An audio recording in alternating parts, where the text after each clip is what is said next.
Traveling changes a man, you know. For better. Hello. Thanks for joining us again. Here we are sitting with Zach Sutherland and myself, Tyler Gooden, talking about traveling.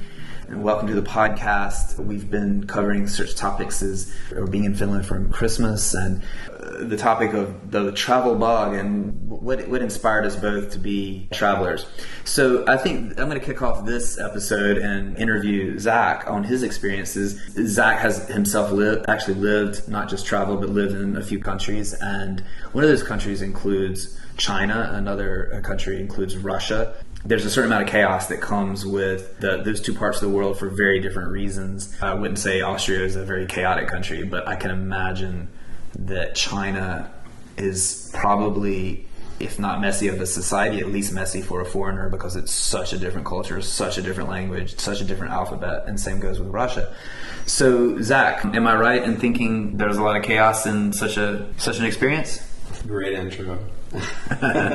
Yeah, whenever I think of China, I think of chaos. There's one character in Chinese, in Mandarin, that's like the character for, I believe it is chaos, or the character for a problem, has embedded in it, because Chinese, the way it's written, it's very complex. The character means, problem, but also embedded within that is opportunity. And so whenever I think of China, I think of like chaos, but there's many different opportunities there within that chaos. China, I think, is called the Wild Wild East. It's kind of like the Wild Wild West, where kind of anything goes. You have to be a cowboy out there that's ready to take advantage of every opportunity. It's kind of similar in China. If you're an entrepreneur, a businessman, and you want to take advantage of any opportunity, go to China as an American and start a business, or just like take advantage of all that, because there is like this feeling there of they look at the future and they see that's a bright future. And that's one of the cool things about it. But I just wanted to tell the story briefly, like how I decided to go to China, because it's not something that everyone would choose. Yeah. Finland is not a country that everyone would choose, and China isn't necessarily either. Most teachers, ESL teachers, because that's what I wanted to do, go to like South Korea or maybe Japan. I did tons of research. I was going to go to South Korea, but then the recruiting company mentioned China and said, there's some opportunities here. There's a good company that we have a good relationship with. You could go and check out China instead of South Korea, because there's a lot of opportunities there. And I asked them a little bit more about it. I was like, well, what is China like compared to South Korea? And they said, well, there's a lot of job opportunities to teach English, but China is more chaotic. And then right when I heard that word, I was like intrigued. Yeah. Because Zach thinks that there's beauty in the chaos, right? Okay. Russia, you had already had that experience in Russia. Russia's kind of chaotic. Yeah. You go there, Russians are spontaneous. They are ready for experience. You look on YouTube, and some of the most amazing daredevils are always Russian, I feel like. Absolutely. But China is a different kind of chaos. Yeah. It's order and it's chaos. Interesting. There's like the Chinese government that's like hardcore order. There's lots of rules. You don't bend the rules in certain cases. In other cases, certain rules are bendable. But you just gotta figure out, once you're there, you have to be careful and find your way, but you gotta eventually learn which rules can be bent and which can be broken and which rules cannot. So, and a friend of mine from Iran described it to me once as like, in China, everything is legal and everything is illegal at the same time. And it's strange. See, that's another part of the chaos. Wow. Chaos. The complexity of China. It sounds more like a paradox. The topic we kicked off with was chaos, but the way you describe it, It sounds like it sounds almost like I'm looking at the yin and the yin yang completely. Like it's like a paradox. It's like it's illegal and legal, and I'm really fascinated by what you mean by that. Like in specific, either a specific story or a specific example. When you're faced with that paradox, what does it look like? When you're faced with that contradiction, how does it appear to you? Whenever I heard that story or that guy that said those exact words, I was actually in a park with about 15 other Chinese, lots of foreigners as well. We were having a birthday party in this park. We had a bunch of lights strewn about the park, but we had to make our birthday party really clandestine because we knew that if the cops came, they would try to break it up because it's a park, it's a gathering of a lot of people. Right. And so they had to send a Chinese person to talk to the cops and said, no, it's okay. This isn't a protest against anyone, especially not the government. We're just having a birthday party. Yeah. And then after that, it took them probably 10 or 15 minutes just to ensure that everything was fine. We weren't doing anything illegal. That's when the guy from Iran told me, he was like, so this is what it is in China. I've been here for 5 years, and I can assure you, what we're doing here is legal and illegal at the same time. It's just a matter of like bargaining. But he was from Iran, which to me, and I have experience with a lot of Persians, and to me, they personify that very idea themselves. So I find it very interesting that a Persian is telling you that China is like that, because Iran is very similar in the sense that it's full of contradiction, because the people themselves in Iran are free to do a lot.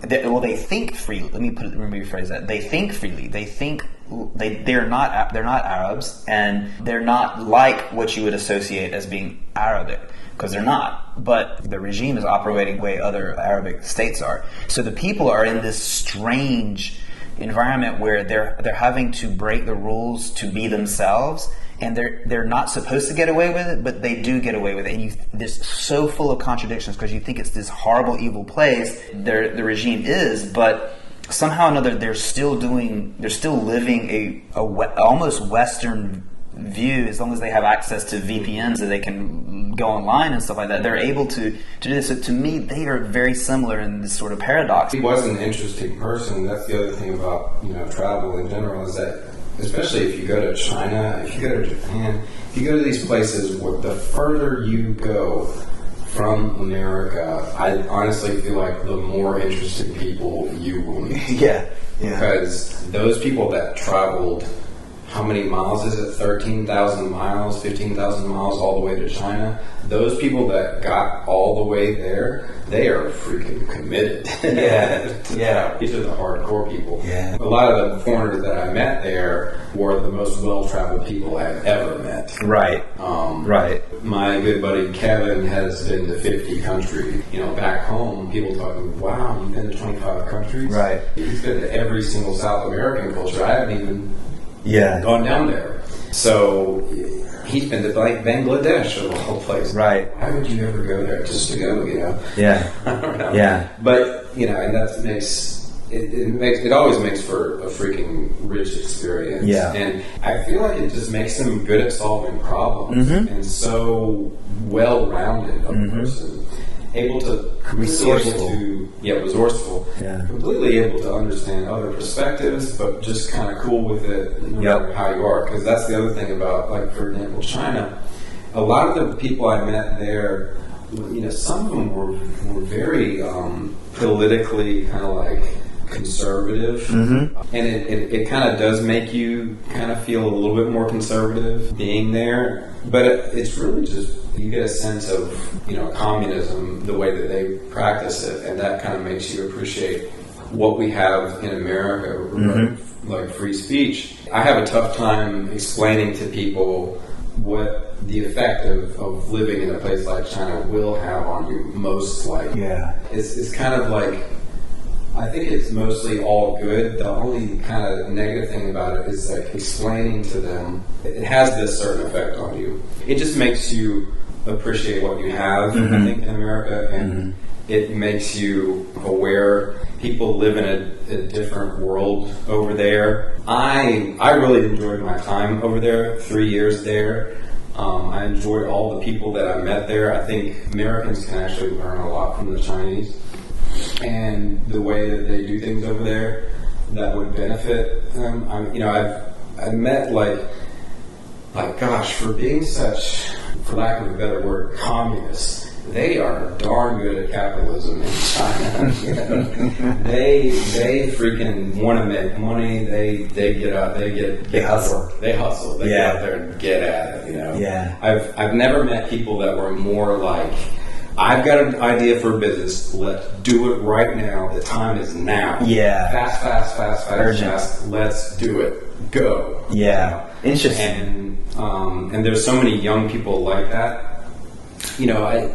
My friends over there, Lily, I had varying generations, born in the 80s, born in the 90s. I noticed the ones in Lily, she told me about this one time, like they used to have a one-child policy.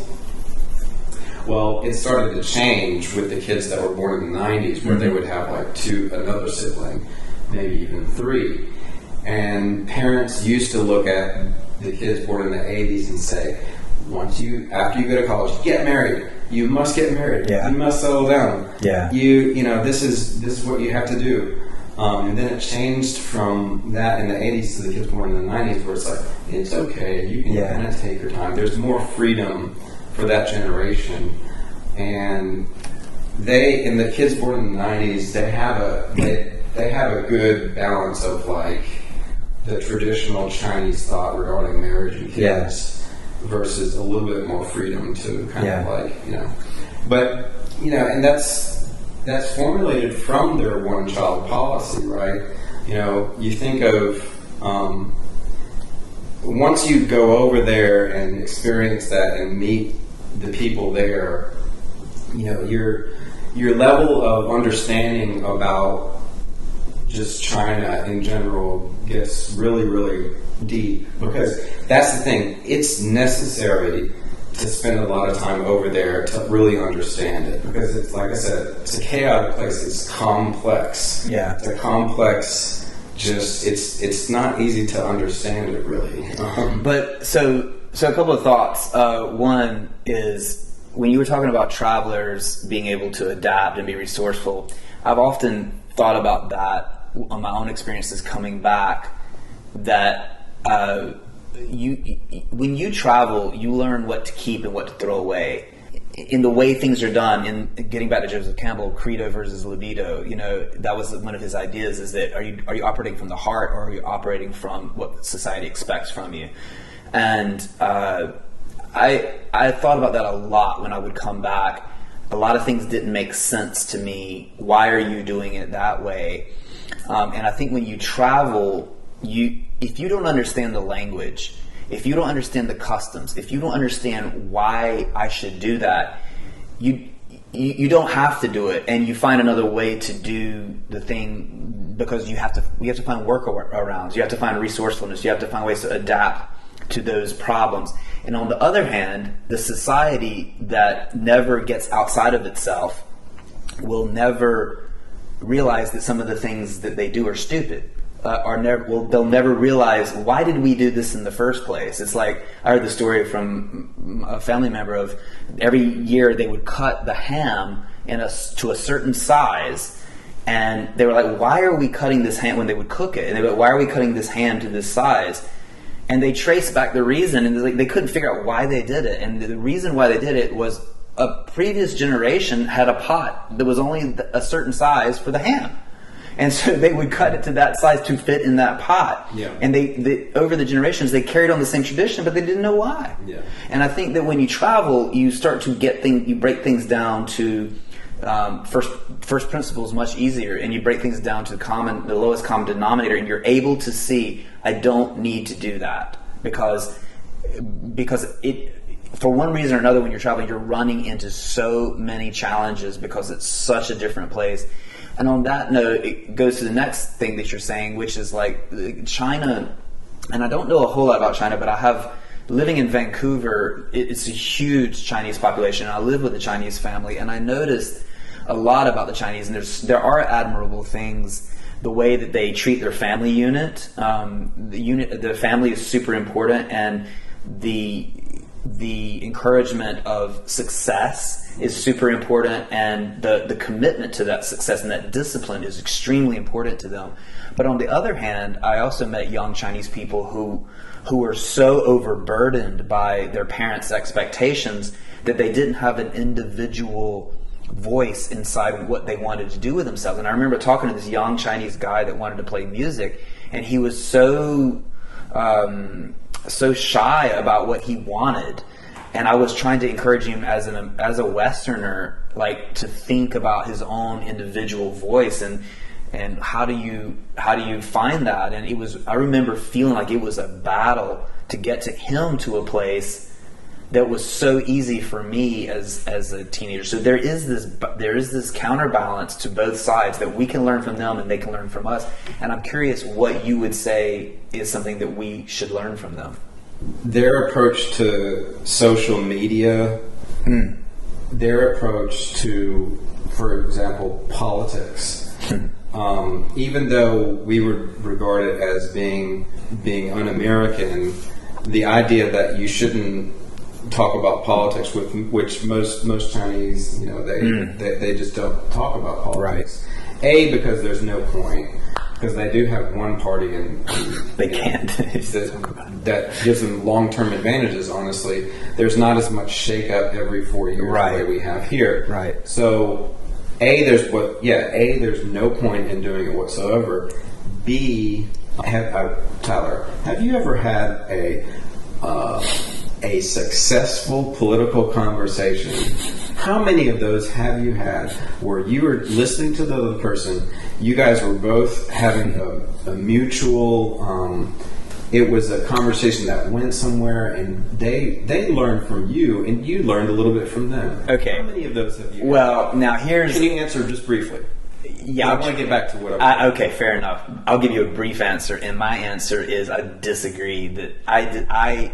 That is what spawns innovation, is that conflict, that chaos, because we are chaotic too, and people see the chaos without realizing that you're either in a zoo or you're in the jungle, and which one will you choose? I would much rather have that kind of chaos so that I can find what I want. I think that's a very American answer. It is. It's also very, I think you're being very positive and hopeful in that answer. Okay. I'll give you just my answer briefly. Sure. I think I've almost had zero political, and especially as it relates to social media. Yeah. Because social media and politics stuff is a big thing. That's a big advantage that the Chinese have over Americans, is that their government completely controls their social media. But at least that it doesn't cause the division that we have, and it's so much unnecessary division. Because I believe that people need to... I'm far more similar to any other person who's on the different side of the political spectrum than I am. I have a lot more in common than we realize based on some kind of Facebook article. I agree with you on that. That you just vomit out there. That's true. For everybody to comment on. Yeah. So we have, and so you were asking me what we can learn from the Chinese. Their sort of approach to not really avoiding the topic of politics, because you know what?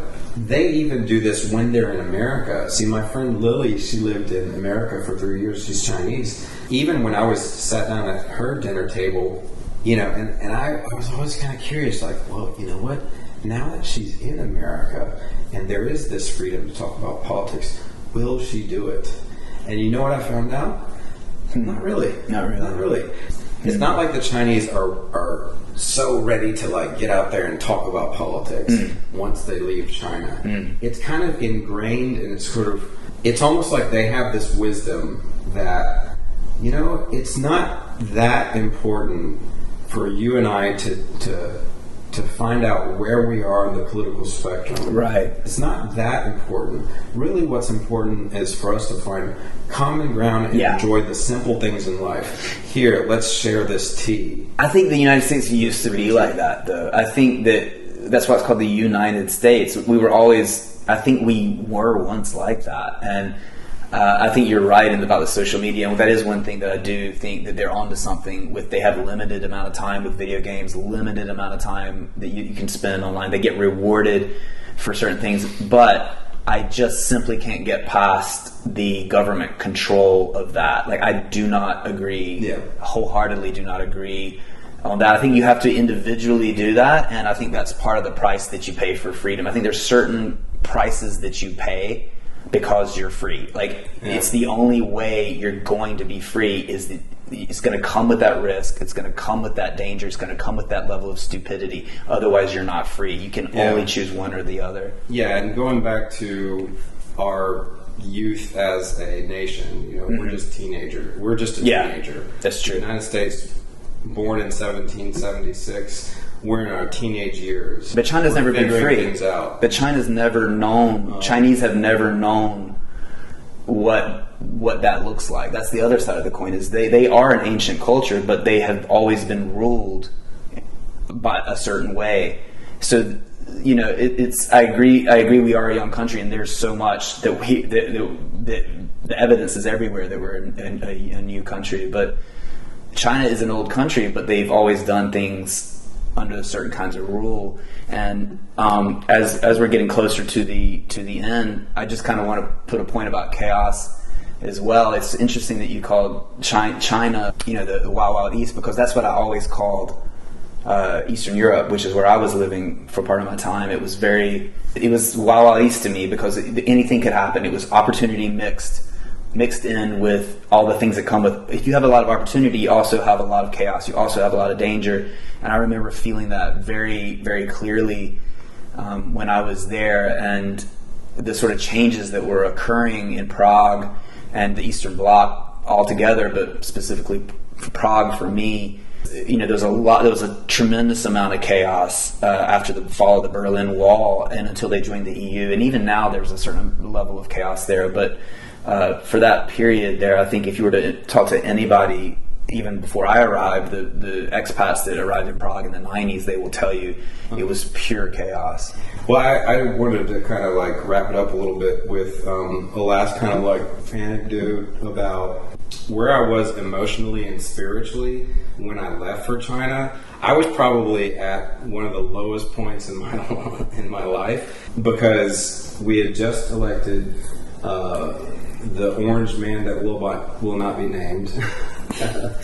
Trump. Yeah, we had just elected Trump, and I was like kind of depressed about that because that was an election year that was full of chaos. Yeah. And so I was like, oh my God, what is happening to the USA? Yeah. We just elected a reality TV show star.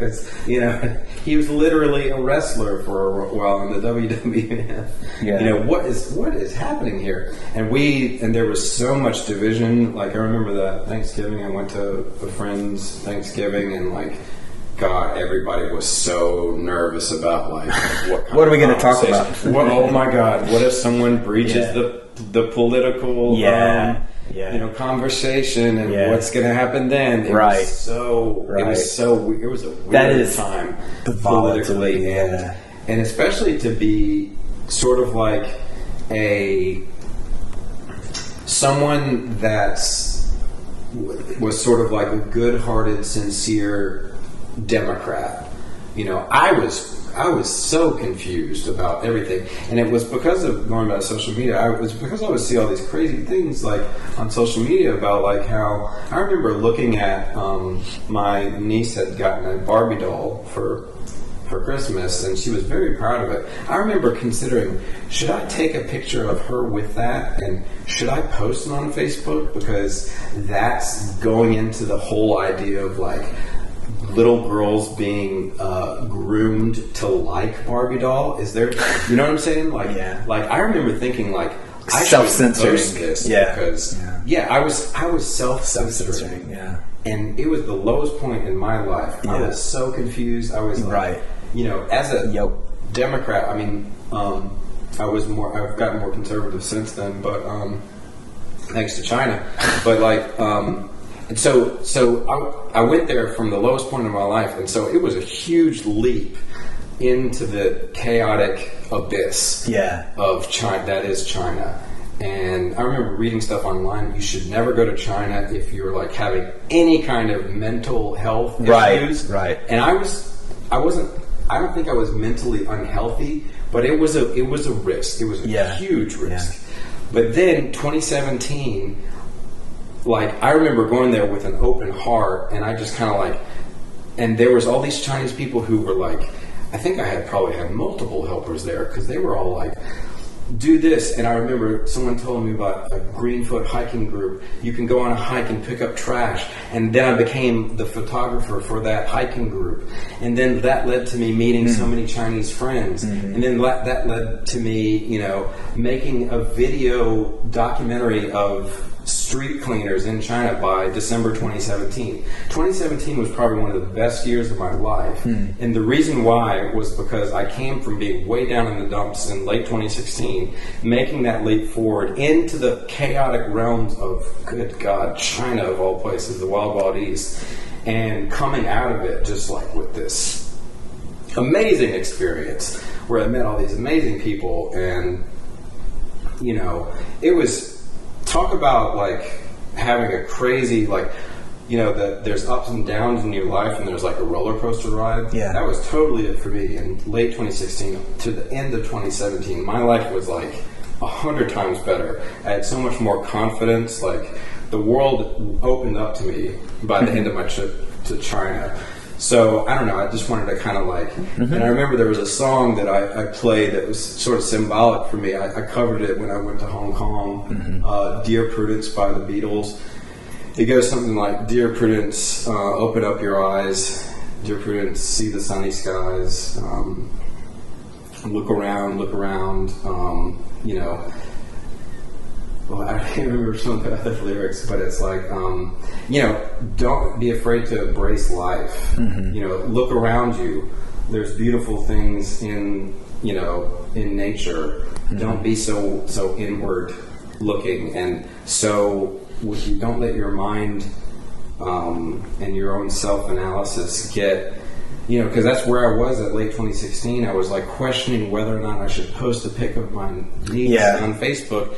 To being open-hearted and embracing all the chaos that was China. I think that period was. I remember noticing something similar about the chaos. Like I was in Italy when that election occurred, and I happened to miss a lot of that chaos, and I feel like I've missed a lot of, like, I missed the whole George Bush, Paris Hilton era as well, because I was in Europe and I was there for part of it at the beginning, but I missed a lot of what was happening in the culture because I just sort of dodged that bullet, and then I came back having an outside perspective. And the same thing, very similar thing happened when Trump was elected.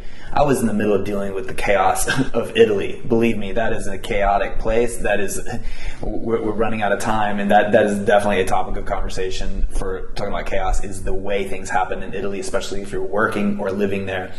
That version of Italy was very different than my first experience when I fell in love with Italy.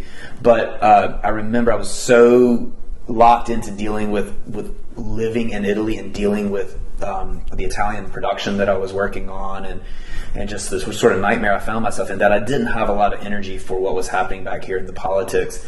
And I remember I came back and I noticed myself kind of censoring what I really wanted to say. I remember feeling like I don't agree with a lot of the things I'm seeing and I'm hearing from my friends who I love and respect and think they're smart, but I know that if I counterbalance what they're going to say, I'm going to be persecuted by all my friends. Yep. And I remember feeling that very clearly. And I remember every once in a while I would post something and I would immediately delete it, but it was what I really felt. And I was like, and then somewhere in there I stopped agreeing with what I was hearing, and I started just listening to other counterpoints, other people's views. I started to realize that there was a whole culture out there that was thinking like me.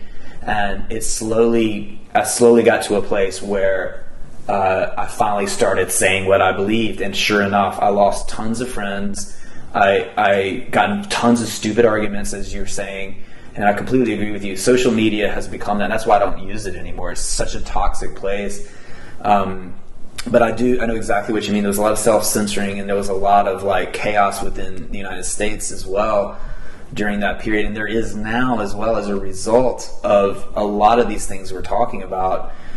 Maybe on another podcast we could talk about what are the solutions, like if we could take our traveling experiences and our experiences abroad and bring in the lessons. You say things like the Chinese, we could learn a lot from the Chinese. Well, we did, didn't we? You learned from them.